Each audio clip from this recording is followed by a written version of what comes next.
शुरू करते दोस्तों हमारी कमाल की न्यूज़ सीरीज। जो मैंने कल बताया था वो अब पूरी तरह से सच हो गया है। दरअसल भारत ने अपने हाई फ्रीक्वेंसी जैमर्स को डिप्लॉय कर दिया है, जो कि पाकिस्तान की किसी भी मिसाइलों को सीधा चंद मिनट में ही गुमराह कर सकता है। आखिरकार क्या है ये एडवांस टेक्नोलॉजी और कैसे ये पाकिस्तानी सिस्टम को भी बीट कर सकता है, मैं आपको आगे इस वीडियो में बताऊंगा। ब्रह्मोस एनजी पर अब भारत ने और तेजी से काम स्टार्ट कर दिया है। यहाँ पर तो इनफैक्ट एक बहुत बड़ी खुशखबरी भी आने वाली है कि राफेल का जो मरीन वर्जन होगा, यहाँ पर भी फ्रांस तैयार हो चुका है कि हम लगा सकते हैं हमारे राफेल में, जो कि भारत की बहुत बड़ी जीत है। पाकिस्तान अब दो जगहों से कुट रहा है। पहले तो भारत ऑलरेडी प्रिपेयर कर रहा है वॉर के लिए, तो दूसरी तरफ यहाँ पर अमेरिका ने काफी भारी भरकम टैरिफ लगा दिया। आप सोच कर ही हैरान रह जाओगे, 29% टैरिफ यहाँ पर पाकिस्तान को पे करना पड़ेगा। और अब ये इनका क्या प्लान है, प्लान बी, मैं आपको आगे इस वीडियो में बताऊंगा। टाटा एडवांस सिस्टम लिमिटेड ये अफ्रीका के बाद अब ग्रीस में घुस गए। यहाँ पर ये अपने एम्फीबियस व्हीकल्स को बेचना चाहते हैं, जो कि बहुत ही ज़्यादा एडवांस है, नेटो स्टैंडर्ड्स पर खरा उतरा है। एक कमाल की टरेंट भारत ने रिसेंटली डिज़ाइन की है। 30 mm की टरेंट है और ये पूरी तरह से ऑटोनोमस है। जी हाँ, इसको कोई कंट्रोल नहीं करता ऑन साइड। बहुत ही कमाल की ये है। $10 बिलियन के प्रोजेक्ट के अंतर्गत ये सारा कुछ भारत ने बनाया है।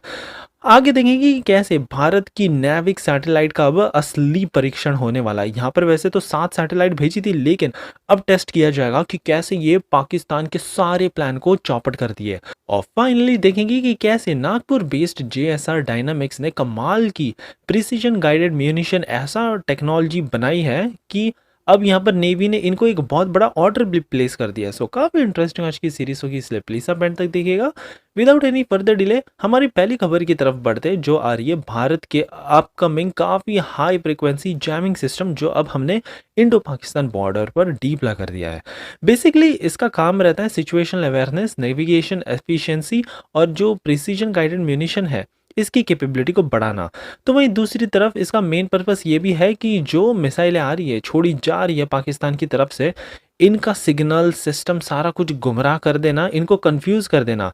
और इसमें कमाल की बात यह है कि चाहे कोई भी सैटेलाइट हो जो जीपीएस, ग्लोनस या चाइना के बाइडू सिस्टम को यूज़ करके अपने आप को नेविगेट करती है, इसको हम इजीली पूरी तरह से गुमराह कर सकते हैं।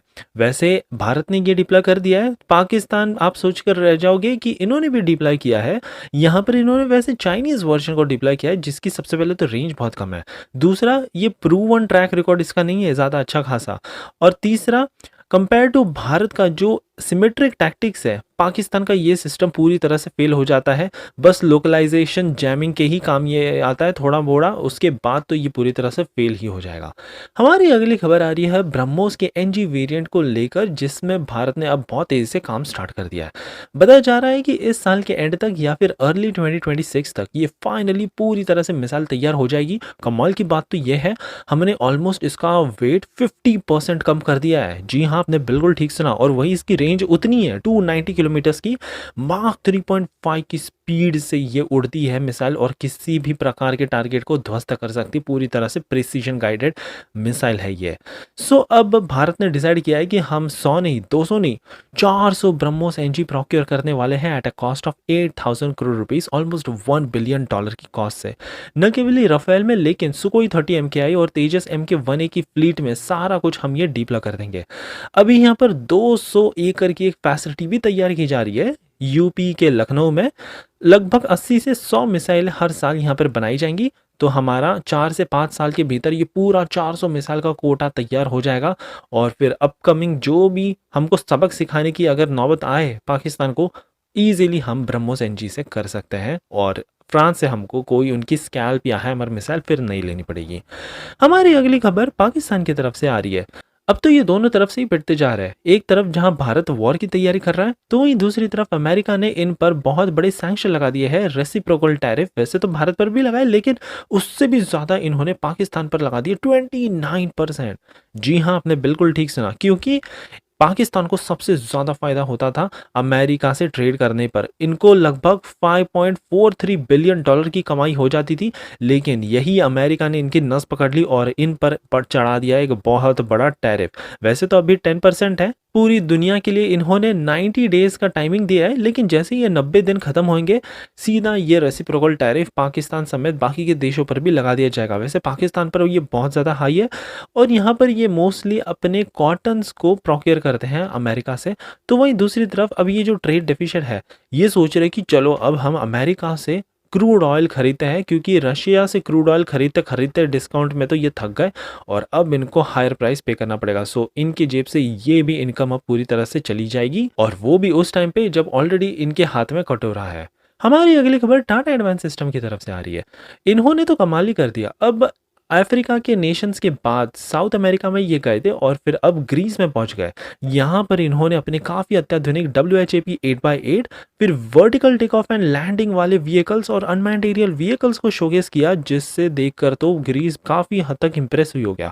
सबसे ज़्यादा इंप्रेस हुआ ये इनके WHAP 8x8 सिस्टम को देखकर, क्योंकि ये पूरी तरह से लीथल है, ऑल टेरेन परफॉर्मेंस, और सबसे बड़ी बात ये एम्फीबियस कैपेबिलिटी के साथ ये आता है। लैंड हो या वाटर है, ये कहीं पर भी इजीली परफॉर्म करते आएगा। लैंड हो या वाटर हो, ये कहीं पर भी इजीली परफॉर्म करता है।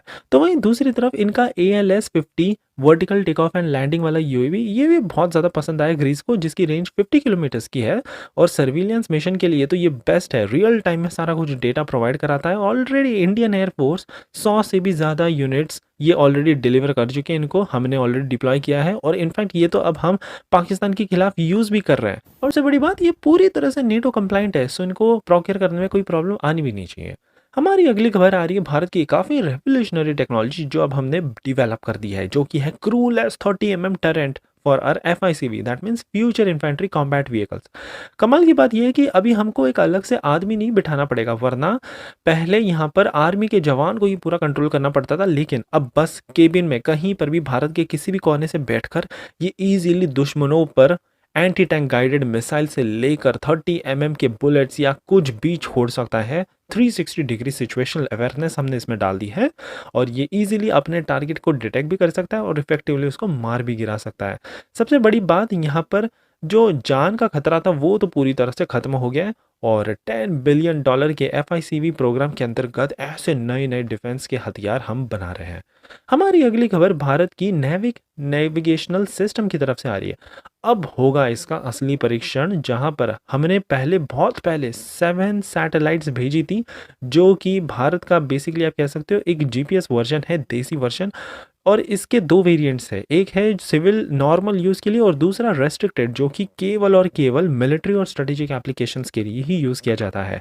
और अब हमने इसमें और ज़्यादा कैपेबिलिटी बढ़ा दी है।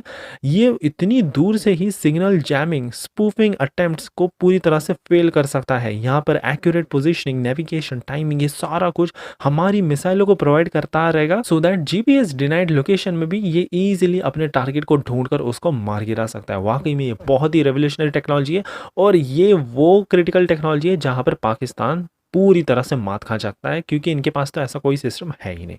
सो ये थी हमारी कमाल की न्यूज़ सीरीज। आई होप कि आपको आज की सीरीज पसंद आई हो, और एज यूजुअल प्लीज़ एक लाइक करना मत भूलिएगा आपका ऐसे ही कमाल का सपोर्ट दिखाने के लिए।